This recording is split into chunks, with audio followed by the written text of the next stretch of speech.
Silver ఇవాళ 4% దగ్గరగా, even బంగారం 2% దగ్గరగా ఇవాళ పడిందా? పడి తర్వాత కొంత రికవర్ అయింది. బట్ ఇలా పడుతుండడం బ్యాక్ ఉంటున్న డేటాని ఎకనామిక్స్ టైమ్స్ వాళ్ళు షేర్ చేశారు. ఎందుకు వెండి ఈవెన్ బంగారంలో కూడా కొంత సెల్లింగ్ ప్రెషర్ ఇవాళ కనిపించిందని ఫస్ట్ అది మాట్లాడుకుంటూ ఇండియా రిలేటెడ్ గా ఆంథ్రోపిక్ వాళ్ళు బిగ్ స్టేట్మెంట్స్ చేశారు. వరల్డ్ లార్జెస్ట్ ఏఐ ఎక్స్పెరిమెంట్ కి ఇండియానే ఉంటుందని, కేవలం 4 నెలల్లోనే ఇండియాకు సంబంధించిన బిజినెస్ వాళ్ళకి డబుల్ అయిందని, అండ్ వెరీ ప్రొడక్టివ్ పర్పస్ కే వాళ్ళ క్లాడ్ ని వాళ్ళ ఏఐ ని ఇండియన్స్ యూస్ చేస్తున్నారు. డిఫరెంట్ స్టేట్మెంట్స్ ఉన్నాయి. ఏఐ ఆర్టిఫిషియల్ ఇంటెలిజెన్స్ వచ్చిన తర్వాత ఇక ఐటీ కంపెనీస్, ఐటీ జాబ్స్ పెద్ద మొత్తంలో, భారీ మొత్తంలో ఇంపాక్ట్ అవుతాయని మార్కెట్ లో భయాలైతే మీకు ఎక్కువగానే కనిపిస్తుంటాయి. ఇండియా వాళ్ళకి ఇంపార్టెంట్ డేటాను రిలీజ్ చేశారు. ఈ డేటాను చూస్తే అసలు ఏఐ రిలేటెడ్ గా ఎటువంటి ఇంపాక్ట్ రీసెంట్ మంత్స్ లో, స్పెషల్లీ జనవరిలో ఐటీ కంపెనీల మీద ఉందనేది మీకు తెలుస్తుంది. ఈ డేటాని ఐటీ రిలేటెడ్ గా ఇంపాక్ట్ తెలుసుకోవాలనుకుంటున్న వాళ్ళు మాత్రం మిస్ అవ్వద్దు. అండ్ ఇన్ఫోసిస్ వాళ్ళు చేస్తున్న వెరీ ఇంట్రెస్టింగ్ స్టేట్మెంట్స్ ఇవాళ ఎంటర్ ఐటీ స్పేస్ ని కొంత లిఫ్ట్ చేశాయి. అండ్ ఇండియాకి సంబంధించిన ఎక్స్పోర్ట్ డేటా కూడా ఉంది. సర్వీసెస్ రిలేటెడ్ గా చాలా ఇంట్రెస్టింగ్ ఉంటుంది ఆ డేటా. ఐటీ స్టాక్స్ లో ఇన్వెస్ట్మెంట్ చేసిన వాళ్ళు ఆ డేటాను తప్పకుండా చూడాలి. అండ్ దీంతో పాటు జియో పొలిటికల్ టెన్షన్స్ పరంగాను ఇంట్రెస్టింగ్ డేటా మనకి అరైజ్ అవుతుంది. జెనీవాలో యుఎస్ ఇరాన్ రిలేటెడ్ గా టాక్ స్టార్ట్ అవుతున్నాయి. ఇది కూడా గోల్డ్ అండ్ సిల్వర్ రిలేటెడ్ గా కొంత సెల్లింగ్ ప్రెషర్ కి కారణమే. వీటన్నిటిని డిస్కస్ చేసుకుంటూ మన మార్కెట్ రిలేటెడ్ గా ఉన్న important data, FIs and market యాక్టివిటీని డిస్కస్ చేసుకుంటూ ఇవాళ మన మార్కెట్ అనాలిసిస్ ని ఎండ్ చేద్దాం. Hello friends, welcome to day trader Telugu.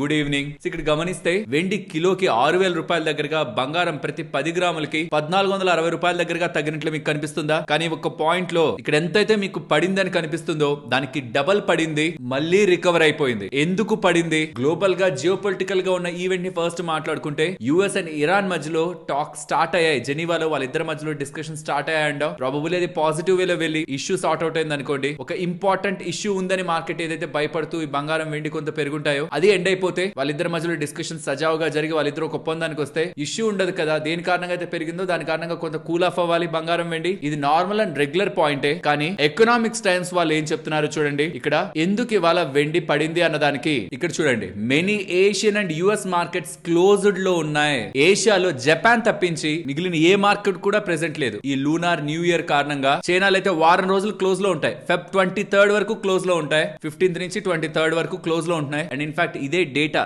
China మార్కెట్లు ఏషియన్ మార్కెట్ రిలేటెడ్ గా ఇలా క్లోజ్ లో ఉంటున్నాయన్న డేటాని మనం నిన్నటి వీడియోలో మాట్లాడుకున్నాం. Feb 15th are even 16th నుంచి 23rd వరకు చైనా మార్కెట్ కూడా క్లోజ్ లో ఉంటుందని. సో ఎప్పుడైనా ఒక మెయిన్ మార్కెట్, కమోడిటీ అంటేనే గుర్తొచ్చే మెయిన్ కంట్రీ ఏంటి మనకి? చైనా. కన్సంప్షన్ దాని అలానే ఉంటుంది అండ్ వాళ్ళ ఎక్స్పోర్ట్ కూడా అలానే చేస్తుంటారు. అలాంటిది ఆ ఎంటైర్ కంట్రీలో ఒక ఎక్స్చేంజ్ అంతా కూడా వారం రోజుల పాటు క్లోజ్ లో ఉంటే బయర్స్ అండ్ సెల్లర్స్ మధ్యలో యాక్టివిటీస్ తగ్గిపోతుంది. ఎప్పుడైతే లిక్విడిటీ తగ్గుతుందో చిన్న చిన్న వాల్యూమ్స్ తో కూడా వోలటైల్ మూవ్స్ మనకి కనిపిస్తూ ఉంటాయి. కాబట్టి ఫెబ్ 23rd వరకు కూడా మీకు పడ్డం, పెరగడం ఆర్ ఇలా వోలటైల్ గా మూవ్ అవ్వడం అనేది స్పెషల్లీ వెండిలో మీకు ఎక్కువగా కనిపించే అవకాశం ఉంటుంది. అండ్ ఇది కూడా గుర్తు చేయాలనుకుంటున్నాను. కమోడిటీ మార్కెట్ ని రెగ్యులర్ గా ట్రాక్ చేస్తున్న వాళ్ళకి క్లియర్ గా ఫిబ్రవరి అండ్ మార్చ్ లో డెలివరీ యాక్టివిటీ అనేది ప్రిడామినెంట్ గా కనిపిస్తుంది. మోస్ట్ ఆఫ్ ద ఇయర్స్ లో డెలివరీ యాక్టివిటీ మనకి మార్చ్ లోనే ఎక్కువ కనిపిస్తుంటుంది. కాబట్టి యూజువల్ గా సిల్వర్ అంతా జరుగుతుంది పేపర్ ట్రేడింగ్ అనమాట. అంటే రియల్ సిల్వర్ ఎవరు డెలివరీకి ఎక్కువ తీసుకోవట్లేదు, అంతా స్పెక్యులేటెడ్ గానే ఉంది. అది డెలివరీకి మారుతూ ఉంటే ఎంత మారుతుందనే చూడాలి. ఇంట్రెస్టింగ్ గా నిజంగా సిల్వర్ రిలేటెడ్ గా అంత యుఫోరియా ఉంటే డెలివరీకి ఎంత మారుతుంది, స్పెషల్లీ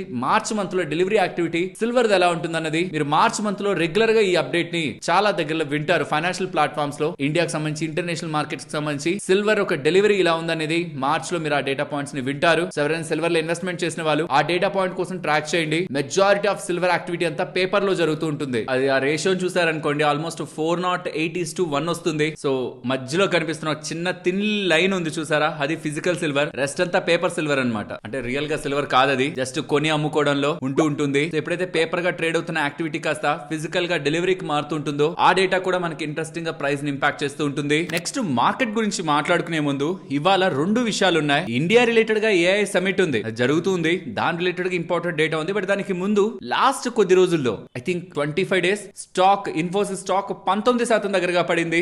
నెంబర్స్ ఏం ఇంపాక్ట్ కాదు. ఏఐ వచ్చి ఐటీ కంపెనీస్ ఏమైనా చేస్తుందనే భయం. నాట్ జస్ట్ ఇన్ఫోసిస్, చాలా ఐటీ కంపెనీస్ పడ్డాయి. ఇండెక్స్ 15% పడింది రీసెంట్ ఫ్యూ డేస్ లో. సో ఇప్పుడు ఇవాళ ఇన్ఫోసిస్ కి సంబంధించిన ఇన్వెస్టర్స్ డే ఏఐ రిలేటెడ్ గా జరిగింది. ఏఐ రిలేటెడ్ గా వెరీ సాలిడ్ ఇన్ఫర్మేషన్ అయితే వాళ్ళు షేర్ చేశారు. ఐటీ స్టాక్స్ లో ఇన్వెస్ట్మెంట్ చేసిన వాళ్ళు ఇది గమనించాలి. ఒకసారి ఈ స్లైడ్ ని చూడండి. ఇన్ఫోసిస్ వాళ్ళు 6 కోర్ ఏఐ సర్వీసెస్ ని ఐడెంటిఫై చేశారని, అందులో ఒక మంచి బిజినెస్ ఆపర్చునిటీస్ వాళ్ళకి ఉన్నాయని, not just India, several global clients కి వీళ్ళ ఏఐ ప్రోగ్రామ్స్ ని ఆఫర్ చేస్తారని ఇలా ఇంట్రెస్టింగ్ స్టేట్మెంట్స్ చేస్తున్నారు. ఐటీ కంపెనీస్ ట్రాన్స్ఫార్మ్ అవ్వబోతున్నాయని. ఆ 6 కోర్ ఏరియాస్ ఏం చెప్తున్నారు?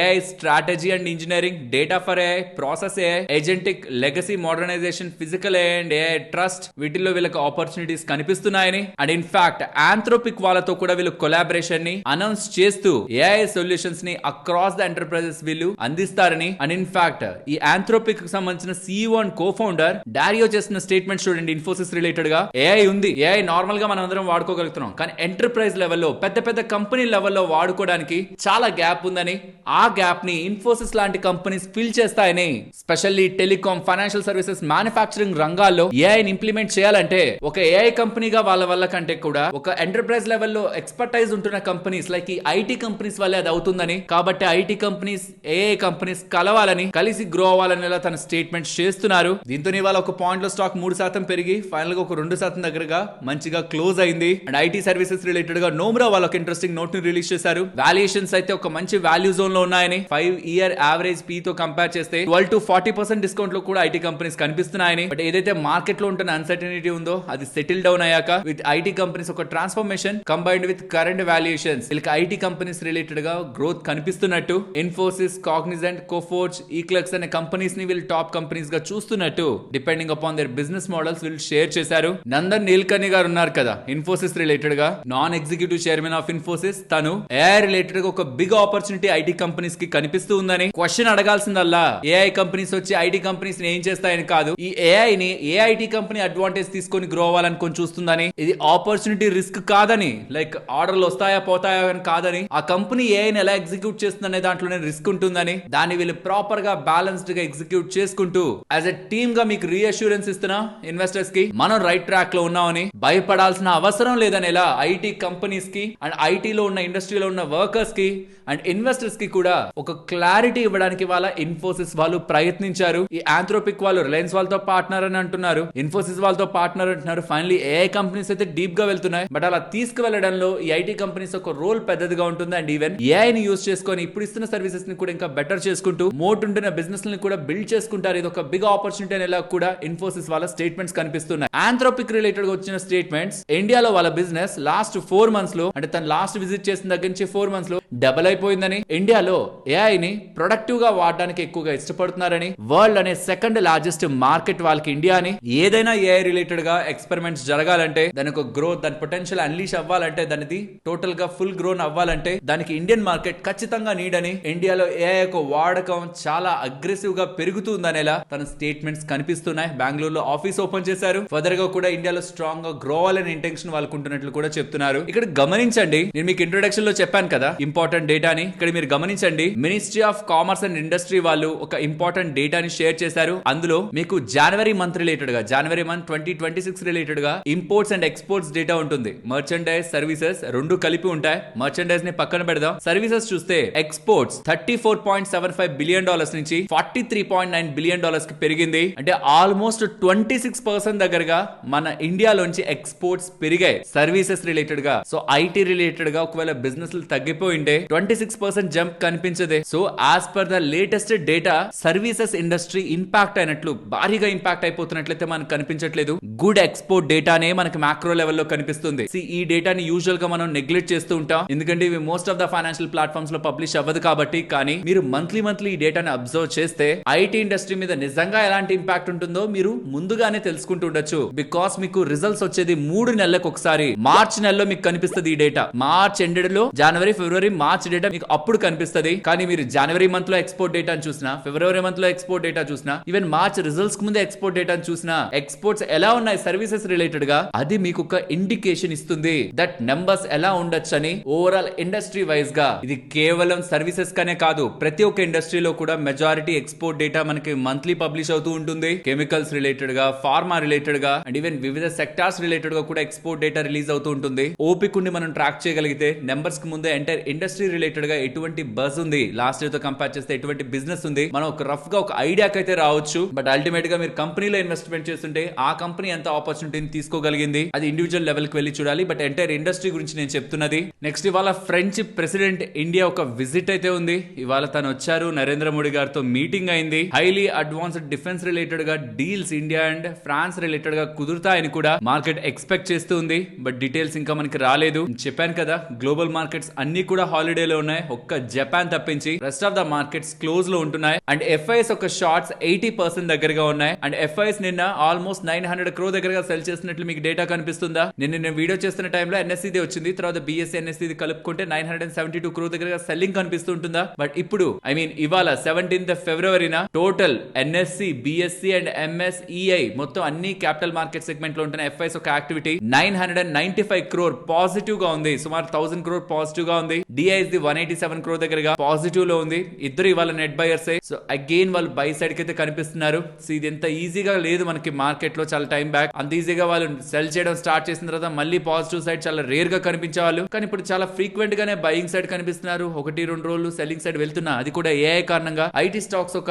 ఇంపాక్ట్ అనే ఒక కన్సర్న్స్ తోనే ఆ స్టాక్స్ లో వచ్చిన సెల్ ఆఫ్ తో మనకి ఎఫ్ఐఎస్ రిలేటెడ్ గా సెల్లింగ్ ఇంటెన్సిఫై అయినట్లు కనిపించింది. బట్ దెన్ అది కొంత కూల్ ఆఫ్ అయింది అండ్ ఇవాళ పాజిటివ్ గా ఉంది. ఇది కంటిన్యూ అయితే, ఈ ట్రెండ్ కంటిన్యూ అయితే మార్కెట్స్ రిలేటెడ్ గా అది ఒక స్టెబిలిటీని ఇస్తుంది. సో ఎఫ్ఐఎస్ రిలేటెడ్ గా డేటా రీసెంట్ లాస్ట్ 2 days లో కొంత వరింగ్ గా కనిపిస్తున్నా, కొంత జూమ్ అవుట్ చేసి ఉంటున్న ఎలిమెంట్, ఐటీ రిలేటెడ్ ఉన్న ఎలిమెంట్ ని పక్కకు తీసి చూసినప్పుడు ఓవరాల్ మార్కెట్ పరంగా అయితే వాళ్ళు అగ్రెసివ్ సెల్లింగ్ మోడ్ లో లేరనేది అయితే మనకి క్లారిటీ యాజ్ ఆఫ్ నౌ గా ఉంటుంది. వి డోంట్ నో ఎప్పుడు వాళ్ళు స్టాండ్ ఎలా తీసుకుంటారు బికాస్ ఆఫ్ గ్లోబల్ అన్సర్టనిటీస్ అని. యాజ్ ఆఫ్ నౌ ఎఫ్ఐఎస్ ఒక ట్రెండ్ పాజిటివ్ వేలో ఉంది అండ్ షార్ట్స్ కూడా 80% దగ్గర ఉన్నాయి. అండ్ మార్కెట్ కూడా ఇంపార్టెంట్ లెవెల్ 25,440-50 లెవెల్స్ దగ్గరకు వచ్చి బౌన్స్ అయింది. ఐటీ రిలేటెడ్ గా కూడా కొంత సెంటిమెంట్ పాజిటివ్ గా టర్న్ అయ్యేలా ఐటీ కంపెనీస్ కూడా స్టేట్మెంట్స్ చేస్తున్నాయి. సో కొంత సినారియో బెటర్ గా టర్న్ అవుతున్నట్లు కనిపిస్తుంది. యుఎస్ అండ్ ఇరాన్ రిలేటెడ్ గా డిస్కషన్స్ కూడా పాజిటివ్ వేలో వెళ్తే, బెటర్ గా వెళ్తే ఈక్విటీ మార్కెట్స్ కి మంచిది, గోల్డ్ అండ్ సిల్వర్ కి మంచిది కాదు. But only market point of view లో చూసినప్పుడు మాత్రం యుఎస్ ఇరాన్ రిలేటెడ్ ఉన్న ఇష్యూ సార్ట్ అవుట్ అవ్వడం మంచిది. బట్ బంగారం, వెండికి మాత్రం ఎప్పుడు ఏ యుద్ధం జరుగుతుందా, ఎక్కడ అన్సర్టనిటీ వస్తుందా అన్న దాని మీదే పెరగడం ఆధారపడి ఉంటుంది. ఫ్రెండ్స్, ఇలా మార్కెట్ రిలేటెడ్ ఉన్న ఈచ్ అండ్ ఎవ్రీ పాయింట్ ని సింప్లిఫై చేస్తూ మీ ముందుకు వీడియో తీసుకురావడానికి మేము ఎఫర్ట్ పెట్టామని మీరు అనుకుంటే దెన్ మన వీడియోని లైక్ చేస్తూ పెడుతున్న ఎఫర్ట్స్ ని ఎంకరేజ్ చేయండి. అండ్ ఇండియా యుఎస్ రిలేటెడ్ గా ట్రేడ్ టర్మ్స్ అయితే మనం చూసాం, బట్ ట్రేడ్ డీల్ ఇంకా సైన్ అవ్వలేదు.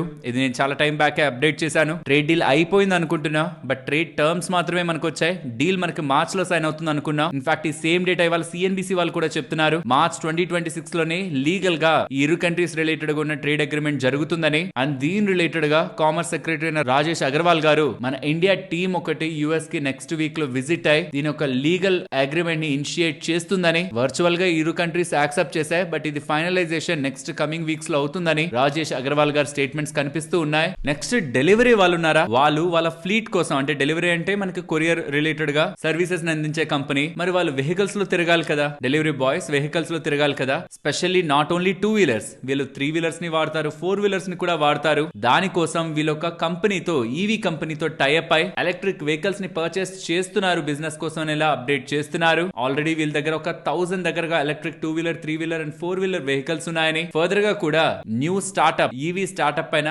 రైడివ్ అనే కంపెనీతో డీల్ ని కుదుర్చుకుంటూ ఒక 150 హై పర్ఫార్మెన్స్ ఎలక్ట్రిక్ వెహికల్స్ ని కొనబోతున్నారని అప్డేట్ చేస్తున్నారు. కొచ్చిన్ షిప్ యార్డ్ వాళ్ళకి డిఫెన్స్ మినిస్ట్రీ దగ్గర నుంచి 5,000 crore విలువ చేసే ప్రాజెక్ట్ లభించిందని, నావీ రిలేటెడ్ గా 5 నెక్స్ట్ జనరేషన్ సర్వే వెజల్స్ ని వీళ్ళు కన్స్ట్రక్ట్ చేయబోతున్నారనేలా కొచ్చిన్ షిప్ యార్డ్ వాళ్ళు అప్డేట్ చేస్తున్నారు. నెక్స్ట్ గోకుల్ దాస్ ఎక్స్పోర్ట్స్ వాళ్ళు యుఎస్ రిలేటెడ్ గా ట్రేడ్ డీల్ అవుతూ ఉండడం ఈజీగా వాళ్ళ కమింగ్ టైమ్స్ లో స్ట్రాంగ్ గ్రోత్ ని బిజినెస్ పరంగా తీసుకొస్తారని, FY27 రిలేటెడ్ గా 12-15% గ్రోత్ ఈజీగా వీళ్ళు తీసుకురాగలరని, అండ్ కమింగ్ టైమ్స్ లో కూడా బిజినెస్ రిలేటెడ్ గా స్ట్రాంగ్ విజిబిలిటీ వీళ్ళ పరంగా కనిపిస్తూ ఉందని. ఎర్లియర్ వీళ్ళ రిలేటెడ్ గా యూరోప్ పరంగా 13% బిజినెస్ ఉంటే ఇప్పుడు 16-17% బిజినెస్ ఉందని, యుఎస్ రిలేటెడ్ గా కూడా ఈ రీసెంట్ టైమ్స్ లో డిస్ట్రప్షన్ తర్వాత ఈ డీల్ జరుగుతూ ఉండడం ఇంకా ఫర్దర్ గా యుఎస్ రిలేటెడ్ గా బిజినెస్ ని పెంచుకుంటూ కమింగ్ టైమ్స్ లో స్ట్రాంగ్ గా గ్రో అవుతారనేలా గోకుల్ దాస్ ఎక్స్పోర్ట్స్ మేనేజ్మెంట్ అయితే సిఎన్బిసికి ఇస్తున్న ఇంటర్వ్యూలో అప్డేట్ చేశారు. దానికోసమే వీళ్ళు 175 crore పెట్టి క్యాపెక్స్ చేస్తున్నారు నెక్స్ట్ 2 years కోసం, బిజినెస్ ని ఎక్స్పాండ్ చేయడం కోసం అనేలా అప్డేట్స్ చేస్తూ ఉన్నారు. నెక్స్ట్ ఎవరైనా డేటా సెంటర్స్ రిలేటెడ్ గా అనాలిసిస్ చేద్దాం. స్పెషల్లీ డేటా సెంటర్స్ రిలేటెడ్ గా power equipment, generators, gen sets, fibre and networking, piping and flow control, cooling equipment, pre engineered buildings, fuel cells, electrical components, specially data centres related గా ఏ companies ఇందులో value chain లోకి వస్తాయని ఎవరైనా study చేస్తుంటే దీని related గా ఇంపార్టెంట్ డేటా ఇక్కడ మీకు స్క్రీన్ పైన ఉంటుంది. డేటా సెంటర్స్ రిలేటెడ్ గా బిజినెస్ ని అందించే కంపెనీస్ అనంతరాజ్ కానీ, బ్లాక్ బాక్స్ కానీ, and high and computing services ఇచ్చే నెట్ వెబ్ టెక్నాలజీస్ కానీ, అవి ఒక డిఫరెంట్ కేటగిరీ. బట్ ఏది ఎలా రన్ అవ్వాలనుకున్నా దానికి పవర్ అండ్ దాని రిలేటెడ్ గా ఉంటున్న ఇన్ఫ్రాస్ట్రక్చర్ కావాల్సి ఉంటుంది. కాబట్టి ఆ కంపెనీస్ ఏంటనేది ఇక్కడ మీకు స్క్రీన్ ముందు ఉంటుంది. ఇఫ్ ఇన్ కేస్ వాటిని వాల్యుయేషన్ తో పాటు చూడాలనుకుంటే దీన్నే క్లాడ్ కి ఇచ్చి అడిగినప్పుడు ఈ ఒక్కొక్క కంపెనీ రిలేటెడ్ గా దాని యొక్క అనాలిసిస్ ని చెప్తూ ఓవరాల్ గా ఏ కంపెనీస్ ప్రెసెంట్ ఉంటున్న వాల్యుయేషన్స్ లో ఎలాంటి వ్యూ ని కలిగి ఉన్నాయన్న డేటాని కూడా క్లాడ్ మనకి డేటాని షేర్ చేస్తూ ఉంది. మీకు యూజ్ అవుతుందని స్క్రీన్ ముందు పెట్టి షేర్ చేస్తున్నాను. ఇప్పుడు నేను మీతో షేర్ చేసిన డేటా మీకు వాల్యుబుల్ గానే అనిపించిందా? అనిపిస్తే మన వీడియోని తప్పకుండా లైక్ చేయండి. ఫ్రెండ్స్, ఆంధ్రప్రదేశ్ లో మీరు గమనించారంటే రీసెంట్ టైమ్స్ లో నారా లోకేష్ గారు అండ్ ఇప్పుడు నాగబాబు గారు కూడా 16 ఏళ్ల లోపు పిల్లలకి సోషల్ మీడియా బ్యాన్ చేయాలనే దాని రిలేటెడ్ గా ఏపీ మండలిలో గవర్నమెంట్ ఒక విధి విధానాలని చెప్పే ప్రయత్నం చేశారా? బట్ ఇది ఆంధ్రప్రదేశ్ లెవెల్లో, కానీ ఇండియా లెవెల్లో కూడా age based social media restrictions ని బ్యాన్ ని తీసుకురావాలనే ఆలోచనలో అశ్విని వైష్ణవ్ గారు ఉన్నారని, స్పెషల్లీ ఇన్స్టాగ్రామ్, ఫేస్బుక్, ట్విట్టర్ ఇలాంటి ప్లాట్ఫామ్స్ లో ఏజ్ తో సంబంధం లేకుండా పిల్లలు వాటికి అడిక్ట్ అయిపోతూ వాళ్ళ ఉజ్వలమైన భవిష్యత్తుని పాడు చేసుకుంటున్నారని, కాబట్టి ఏజ్ బేస్డ్ రిస్ట్రిక్షన్స్ తీసుకురావడానికి ప్రభుత్వం ఆలోచిస్తుంది, ఇంకా డెసిషన్ తీసుకోలేదు, ఆలోచిస్తుందని ఇలా స్టేట్మెంట్స్ చేస్తున్నారు. ఆస్ట్రేలియాలో ఆల్రెడీ జరుగుతుంది. ఇండియాలో కూడా ఈ సిమిలర్ రిస్ట్రిక్షన్ తీసుకురావడం, ఒక ఏజ్ వరకు రిస్ట్రిక్ట్ చేయడం ఇంకా చాలా మంచిది. బికాస్ బయటికి వెళ్లకుండా జస్ట్ ఫోనుల్లోనే చాలా మంది పిల్లలు ఉండిపోతున్నారు. అది వాళ్ళ మెంటల్ అండ్ ఫిజికల్ హెల్త్ మీద కూడా ఇంపాక్ట్ చూపిస్తుంది. ఇది నా అభిప్రాయం అండ్ మీ ఒపీనియన్ ని కూడా కామెంట్ సెక్షన్ లో చెప్పండి. వాటాక్ వబాగ్ వాళ్ళు ఒక ఇంపార్టెంట్ అప్డేట్ చేస్తున్నారు. ఢిల్లీ సీఎం రేఖా గుప్తా గారు 1075 crores విలువ చేసే పీడబ్ల్యూడి డ్రైన్ వర్క్స్ రిలేటెడ్ గా, ఈస్ట్ ఢిల్లీ రిలేటెడ్ గా ఆర్డర్స్ ని ఇష్యూ చేశారని అప్డేట్స్ అయితే కనిపిస్తున్నాయి. సో ప్రాబబ్లీ బిజినెస్ వాటాక్ వబాగ్ వాళ్ళకి వెళ్లే అవకాశం ఉంటుంది. అండ్ వాటాక్ వబాగ్ వాళ్ళు కూడా ఈస్ట్ గజియాబాద్ లో ఒక సబ్సిడరీ కంపెనీని కూడా ఫామ్ చేస్తున్నట్టు అప్డేట్స్ చేస్తున్నారు. నెక్స్ట్, ఒక వెహికల్ కొన్న వ్యక్తికి చిరాకు వస్తే ఆ కంపెనీ సీఈఓని అరెస్ట్ చేసే వరకు తను తీసుకుంటున్న యాక్షన్ వెళ్తుండడం మొత్తం సర్వత్రా చర్చనీయాంశం అయింది. 26 సంవత్సరాలు ఉంటున్న ఒక Ola customer S1 Pro second generation scooter ని ఆగస్ట్ 2023 లో కొన్నారు. 1,47,000 పెట్టుకున్నారు. బట్ అక్కడి నుంచి తనకి సరైన రీతిలో దాని రిలేటెడ్ గా పర్ఫార్మెన్స్ లేదని అండ్ దాని రిలేటెడ్ గా మల్టిపుల్ టైమ్స్ సర్వీస్ సెంటర్స్ ని అప్రోచ్ అవుతున్నా తనకి నిరాశ ఎదురైందని, కాబట్టి తనకి ఫుల్ రీఫండ్ ఇవ్వాలని అలాంగ్ విత్ 50,000 కంపెన్సేషన్ తను కేస్ ని ఫైల్ చేశారు. దీనికి south Goa consumer dispute forum వాళ్ళు భవిష్ అగర్వాల్ సీఈఓని రమ్మంటే February 4th తను రావడంలో ఫెయిల్ అవుతూ ఉండడం, దాని మీద ఒక arrest warrant, bailable arrest warrant అయితే ఇష్యూ అవుతూ ఉంది. సో కామ్ గా వదిలేయకుండా కన్స్యూమర్ కోర్ట్ కు వెళ్తే ఈవెన్ సీఈఓలైనా సరే కన్స్యూమర్ కోర్ట్ రప్పిస్తుంది. ఎన్బిసిసి వాళ్ళు ఉన్నారా, వాళ్ళకి 105 crores విలువ చేసే వర్క్ ఆర్డర్ జార్ఖండ్ స్టేట్ నుంచి లభించిందని ఎక్స్చేంజెస్ కి చెప్తున్నారు. నెక్స్ట్, కళ్యాణ్ జ్యువెలర్స్ రిలేటెడ్ గా ప్రమోటర్స్ 4,65,000 షేర్లని February 9th నుంచి కాన్స్టెంట్ గా కొంటూ వస్తున్నట్టు డేటా అయితే కనిపిస్తూ ఉంది.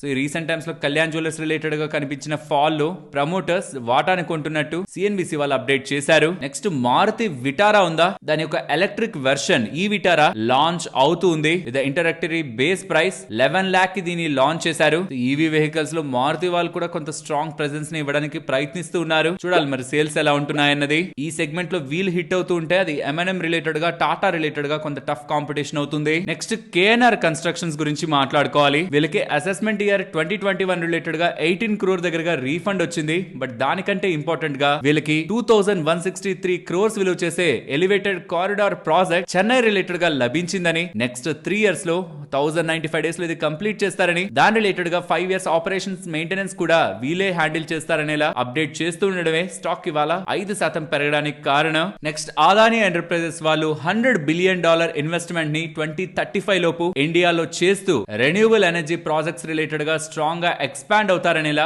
అప్డేట్ చేస్తున్నారు. అండ్ ఆఫ్టర్ ఈ అప్డేట్స్ స్టాక్ లో మనం ఇవాళ మంచి బజ్ అయితే చూసాం. ఏఐ రెడీ డేటా సెంటర్స్ ని బై 2035 లోపు ఎస్టాబ్లిష్ చేస్తారని, $150 billion దగ్గరగా క్లౌడ్ సర్వీసెస్ ని బై 2035 లోపు క్రియేట్ చేస్తారని, 2 gigawatt national data centre platform ని కూడా బిల్డ్ చేస్తారని, గూగుల్ అండ్ ఫ్లిప్కార్ట్ తో ఫర్దర్ గా పార్ట్నర్షిప్స్ ని ఎక్స్పాండ్ చేసుకుంటూ స్ట్రాంగ్ గా వీళ్ళ బిజినెస్ ని ఇండియాలో పెంచుకోబోతున్నారనేలా అప్డేట్స్ అయితే చేస్తూ ఉన్నారు. అండ్ రీసెంట్ గా అప్డేట్ అవుతున్న బల్క్ డీల్ డేటాని మీరు గమనించారంటే ఏ ఫైనాన్స్ రిలేటెడ్ గా గోల్డ్ మ్యాన్ సాక్స్ వాళ్ళు 0.7% దగ్గరగా వాటాను కొంటున్నట్టు కనిపిస్తుంది. అంటే సుమారుగా 16,80,000 షేర్ల దగ్గరగా కొంటున్నారు with average price of 128 rupees per share. కాబట్టి స్టాక్ లో ఇవాళ మనం బజ్ ని చూస్తున్నాం. ఆల్మోస్ట్ 5% దగ్గరగా పెరిగింది. హెచ్ఎఫ్సిఎల్ వాళ్ళకి 61 crores విలువ చేసే fresh orders optical fibre cables related గా లభించాయని అప్డేట్ చేశారు. నెక్స్ట్, టెక్స్మాకో రైల్ వాళ్ళు ఉన్నారా, వాళ్ళకి 220 crores విలువ చేసే order Mumbai rail Vikas corporation వాళ్ళ దగ్గర నుంచి వచ్చాయనేలా వీళ్ళు అప్డేట్స్ చేస్తుండడమే స్టాక్ ఇవాళ 9% దగ్గరగా పెరగడానికి కారణం. Not just rail Vikas,